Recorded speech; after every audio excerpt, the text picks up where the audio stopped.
have a long list of things that I've done, and I'm gonna make it brief. Okay. Okay. So I started my Bachelor of Pharmacy at Kwame Nkrumah University of Science and Technology. How many of you went to Tech? Right. So Tech in the house. I graduated from pharmacy school in Ghana. At that time, that was the only pharmacy school we had.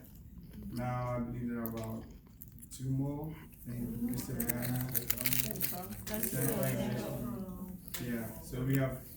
And Cape Coast is going to open one too. Yes. That's good. Oh, there's also one at University of Health Science. Yeah. So it's getting really saturated, like you said.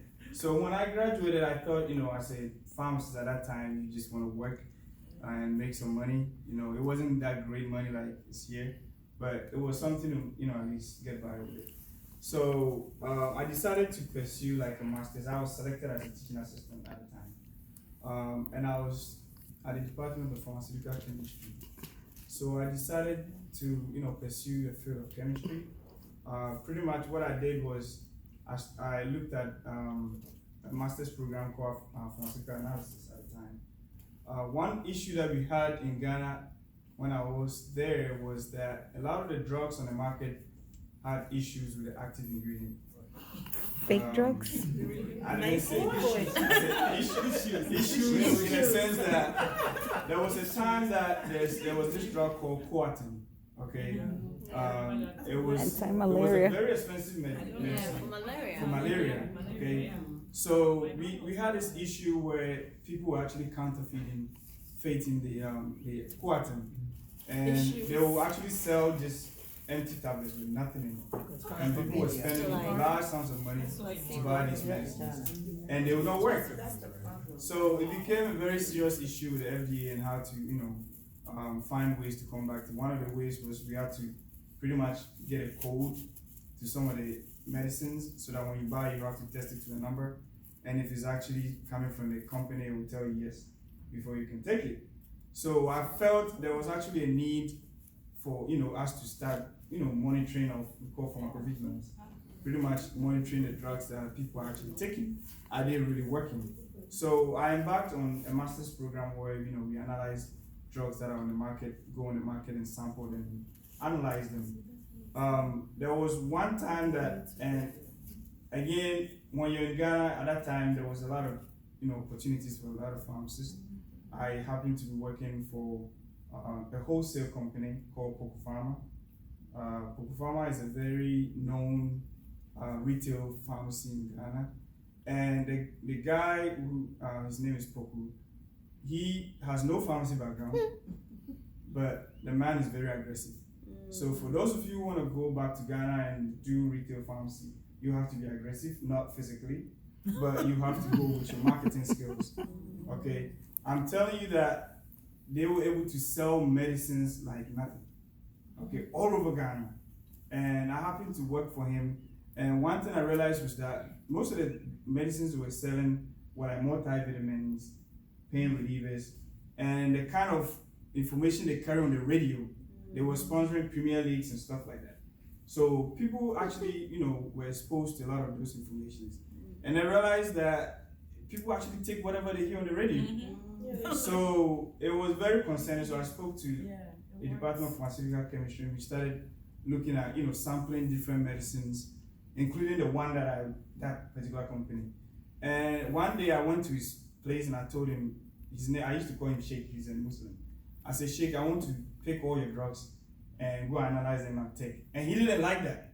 Okay, he felt the FDA had approved the medicines and everything. I'm telling you, there was a drug, the same coartem, there was a generic form of it, artemether lumefantrine, and the company from India was producing for us. And I said I wanted to analyze it because of the coartem issue. We took it to our lab in Tech, analyzed it, and we found that it was about half the quantity that was actually in the medicine. What? And this had been approved by the FDA. So that was very concerning, So from there, I realized, if I really want to have impact on people's lives, I probably have to go on further. During that same time, I started working at Confirmatory Teaching Hospital. and I happen to have exposure to what actually goes on in a hospital setting too as well. It's very difficult, like she mentioned, to be able to have impact, especially like technology-wise. I'm telling you, as of the time of 2010 that I was living in Ghana, we were still recording everything on paper. They still do. Still, last year. Yes, everything was on paper. They still do. You couldn't track anything. There was one time somebody was given the wrong medication, digoxin, and we had to find a way to track the patient. And they had to literally dispatch about 3 pharmacists to chase the person down KGTI.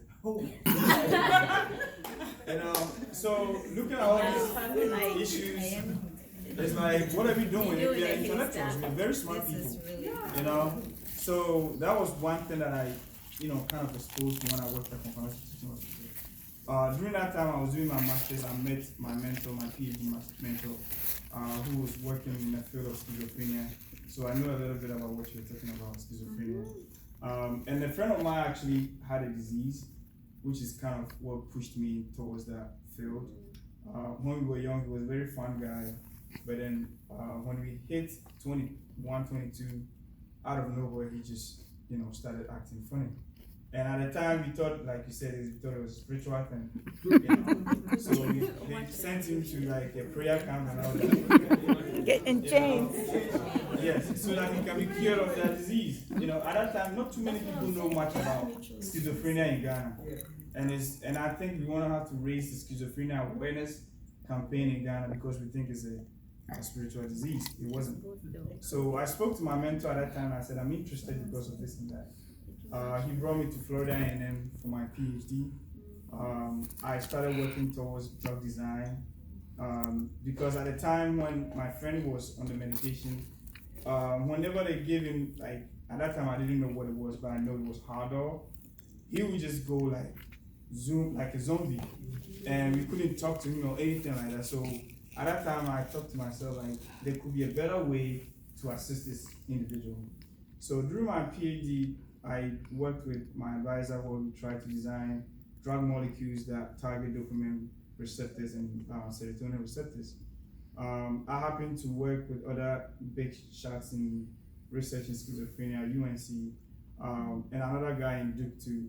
And one thing you touched about ECT is that there's some research group in Duke, and what they're trying to do is to make a pacemaker for the brain.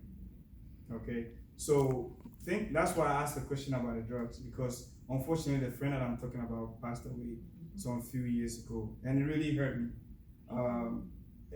Partly because I started looking into, did he die because of the drugs, and I started thinking about, somebody asked you about biomarkers for brain diseases or mental illnesses. There is no biomarkers. So what are we treating? Okay. There was a Cochrane study, a study that reviewed almost all the antipsychotics, and they realized that compared to placebo, we are doing just a little this much better. So I strongly believe that schizophrenia and all these mental illnesses is a problem of electrical circuits. Think about your computers, right? If there's a virus that infects a computer, you don't wash it, right? You design another way to solve that problem.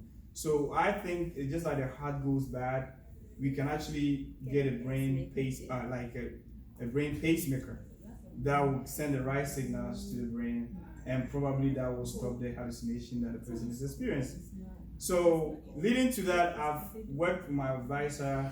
I published a lot of papers on how to design drugs to help individuals with schizophrenia. Right after I finished my PhD about 3 or 4 years ago, I did a postdoctoral study at Southern Research in Alabama. Okay, don't ask me why I went there. But Maybe the money. Yeah, at the time it was very interesting. Stay in New York. Stay in New York.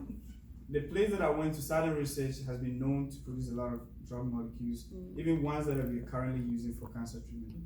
So I felt, it's gold in Alabama, so I went there. It was a very good experience.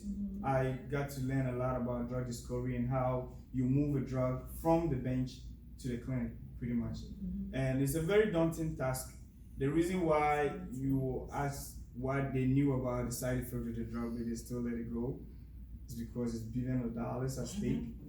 Okay, and in America, money rules. Okay, so I basically got exposed to a lot of the steps that leads from a conception of an idea to a drug. Okay, I've followed up with that. I got employed as an assistant professor at Chicago State College of Pharmacy. I thought about going to industry. Okay, and I don't know, is anybody from industry here? Mm-hmm. Okay, so pharmaceutical industry is another area that is very lucrative that we can also gear our students towards. I've started a group at a school that I'm at now, mentoring about 5 or close to about 10 students to pharmaceutical industry. It is very challenging to get in, but we need pharmacists in the drug discovery pathway. The reason why I say that is, if you look at physicians, they have physician scientists, right? I don't really see pharmacist scientists, because I guess after PharmD, everybody's exhausted. Medical, Okay. we have So- medicinal chemists. Yeah, medicinal There's a lot of chemists. them. Okay, so yeah, I want to see that too. Let's encourage our students to be looking into other ways of broadening their career. So going back to teaching, teaching is like an old profession, right? A lot of you guys are teachers. If you're a preceptor, any way that you do is a teaching. What I will encourage you, if you want to go into academia, is you start documenting every teaching you do. If you want to apply for any academic position, people want to look at how you're able to relate to the students, especially in pharmacy schools. You could be the top researcher or whatever, but if you cannot really teach the students to understand what a beta blocker is or whatever, nowadays the pharmacy schools don't care about that, because like you said, there's about almost close to 200 pharmacy schools, so it's a competition. I'm telling you, like, there's a drastic drop in the number of students going to pharmacy schools across the nation. It's because there's a lot of competition. You have to meet certain standards, so it's getting a little difficult to get in the programs. And a lot of the schools want to keep their program running, so they want to hire the best professors. Okay, so if you want to look into academia, you have to demonstrate that you're a good teacher. And one of the ways to do it doesn't matter what setting you are. If you're a preceptor, if you happen to go through like a master's program, you have to get some little teaching as well. Okay, so these are the things that I do. I do teach. I do research. Currently, my research is still in drug discovery. I'm looking at neuropathic pain as one area that not too many drugs are available to treat. We use antidepressants, which are not actually meant for that. So I'm looking at ways to design molecules that will pretty much reduce neuropathic pain. There are 2 other areas that I will entreat everybody to look into as we gathered here. Is the weed business. Yes. Yes, CBD oil. Okay, is the weed business. Okay, this is a multi-billion-dollar industry. Okay, and I can envisage that in a few years, it's probably going to be everywhere in the United States. All the states are going to legalize it. And the best person to do this is a pharmacist. Okay, you can have your own dispensary, get into it, know more about the business, and let's tap into that resource. Also, we can encourage our students to think along those entrepreneurial avenues. Okay, another area is the overdose, the overdose pandemic. Okay, that is another area that we can go. We can do it educationally or by technology. So currently, I'm working with some students, and we are trying to find a way of catching OD using technology or delivering naloxone to people who have issues with, because Midwest is like, I guess, is the center of ODs. Like every single time there's an issue. So we are working on that platform as well. So in a nutshell, that's pretty much what I've been doing in my career. Thank you.